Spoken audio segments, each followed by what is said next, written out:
But then he gave it to me in the form of a promise. When I was 25 years old, I've remembered it all these years, and I've shared this promise now with probably over 3 million people in the last 30 plus years. And it's going to be valid for you, so listen carefully to this promise. My teacher said to me, "Young man, if you will change, everything will change for you. If you will get better, everything will get better for you." What a clear message that was for me. He said, if you'll change your philosophy, if you'll change your habits, if you'll refine your thinking, if you'll change and accept some new disciplines, if you'll turn the corner where you've been in the past, go for a new life for the future, he said all kinds of remarkable things will happen for you if you will change. Before I met Mr. Shoaff, I used to cross my fingers and say, I sure hope things will change. I was hoping the government would change and the tax structure would change and that my boss would change and pay me more money. I was hoping that, economics would change and prices would come down. And I was hoping that circumstances would get better. And then I discovered from my teacher that those things are going to continue the same. In fact, all of those things that happen to us is kind of like the wind that blows. And the wind blows on us all. In fact, in America especially, the last 6,500 years of recorded history, we've got probably the most favorable wind that's ever blown. Economics and circumstances, living in a free country, democracy and freedom, an excellent economy. Sure, we struggle at times, but compared to the rest of the world in the last 6,500 years, we've got the best wind ever. But if you just let the wind blow, I'm telling you, it won't take you where you want to go.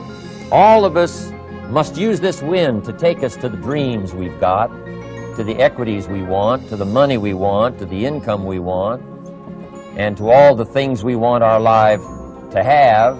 This is where we want to go, and we've got a good wind, but we must not leave our future just to the wind, just to the economy, just to the structure of the way things are happening today. Here's what we must learn to do, and that is set a good sail. And if you'll learn to set a good sail, and that's what my teacher taught me in those early days. He said, Mr. Rohn, the wind is going to blow however it's going to blow. Politics are going to be politics, and the economy is going to be the economy. And however it turns out, that's the way it's going to be. What you must learn to do is not to wish for a better wind. That's naive. The key is to wish for the wisdom and the skills and the learning so that you can set a better sail. And so that's what I did at age 25. I went to work not on the economy. I went to work not on the community. I didn't go to work to try to change the government. I didn't go to work to try to change my boss or the company. I didn't go to work to try to change circumstances. I went to work to try to change myself. And I picked up that promise. My teacher shared with me that if I would change, my income would change. If I would change, my bank account would change. If I would change, my future would change. And sure enough, his promise came true for me. The first 6 years of my economic life, I wound up broke. Those pennies in my pocket, nothing in the bank, behind on my promises. The second 6 years of my economic life, I wound up rich. But interestingly enough, the second 6 years of my economic life, the government was about the same and the economy was about the same. The companies were about the same. What they paid was the same.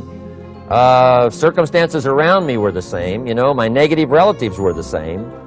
But I was not the same. That's how my life changed. That's how things started working for me, changing my life all those years ago. So that's what I wanted to share with you to begin with, this beginning of what Mr. Shoaff shared with me, that if I wanted my life to change, this was what I was going to have to do. And so he broke it down into 3 subjects that really made an impact on my life, and I want to share those with you. The first subject he called personal development.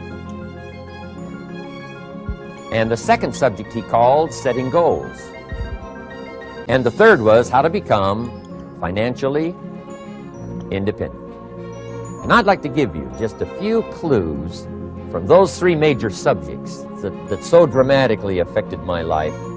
And let's get started. The first one is personal development. Now, in illustrating personal development, Mr. Schoaf, my teacher, started with money. You know, money's not the only place to start in talking personal development, but it's where he started, so let me share the thoughts he shared with me back then. Let me share them with you. Here's the best lesson I can give you on economics. It's very simple. We get paid for bringing value to the marketplace. That's about as simple as I can put economics. We get paid for bringing value to the marketplace. Now, it takes time to bring value to the marketplace.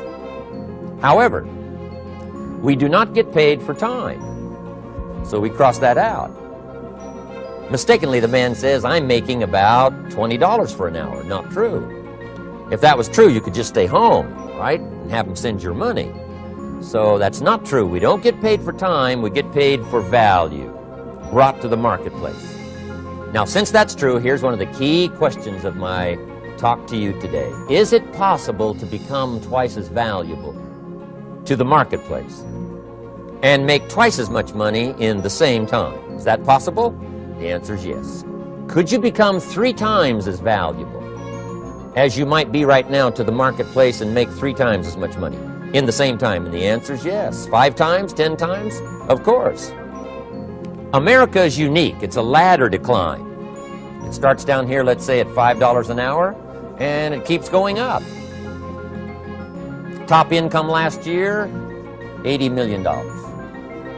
The guy who runs Coca-Cola. Now, that's a heck of a ladder. That's why everybody wants to come here, right? The boat people are not headed for Vietnam. People haven't plotted and schemed for 50 years saying if I could just get to Poland, everything would be okay. Not true. Everybody wants to come to America. And the reason is because we've got the best wind ever blowing in our favor. We've got the best economic opportunity anybody's had in 6,500 years. And all you have to do is understand it and take advantage of it. Now, there's some key questions to ask here. Why would the marketplace pay someone only $5 an hour? Very simple answer. They're not very valuable to the marketplace. Now, we must underline to the marketplace. This person might be a very valuable brother, yes. Member of the family, valuable, yes. Valuable member of the church, of course. Valuable citizen of the country, yes. Valuable in the sight of God, no doubt. We're all of equal value in the sight of God. But if you're not very valuable to the marketplace, you don't get much money. You say, well, it shouldn't be that way. Well, then you got to start your own country. You know, this one's been in process for 200 years, and this is the best we've been able to come up with so far. But here's the key. You don't have to stay here. Now, there was a big debate in Congress last year that this $5 was not enough, should be 6, should be 6, should be 6. But we don't need legislation. 6 is already on this ladder. The next step up. You know, if you work for McDonald's, they'll pay you $5 an hour to take out the trash. If you whistle while you take out the trash, they'll pay you $6 an hour. So we don't need that legislation. You just need to take lessons on how to whistle. Have a good attitude. Now, as you begin to climb this ladder, why would the marketplace pay some people $50 an hour? Answer, evidently, they must be more valuable to the marketplace. 10 times more valuable. And is that possible for someone to be 10 times more valuable and earn $50 an hour instead of 5? And the answer is yes. That's what America is all about. Now, why would the marketplace pay some people $500 an hour? Evidently, this person must be much more valuable to the marketplace. That's what's important to understand, to the marketplace. And would the marketplace pay one person $80 million for 1 year's work? And the answer is, of course. If you helped a company make $1 billion, would they pay you $80 million? I'm telling you, it is possible. And that's why America is so exciting. That's why this financial ladder is so exciting. It's possible for all of this to come true for all of you, no matter where you start. As a student in school, just getting started out there in the workplace, this is all possible for you. Now, Mr. Schoaf gave me the clue on how to climb this ladder as high as I wanted to climb. Now, we're talking primarily economics here. There's a lot of other ways to become valuable to your family, valuable to your friends, valuable to the community, valuable to the team, right? Valuable to the team effort, valuable to the concert.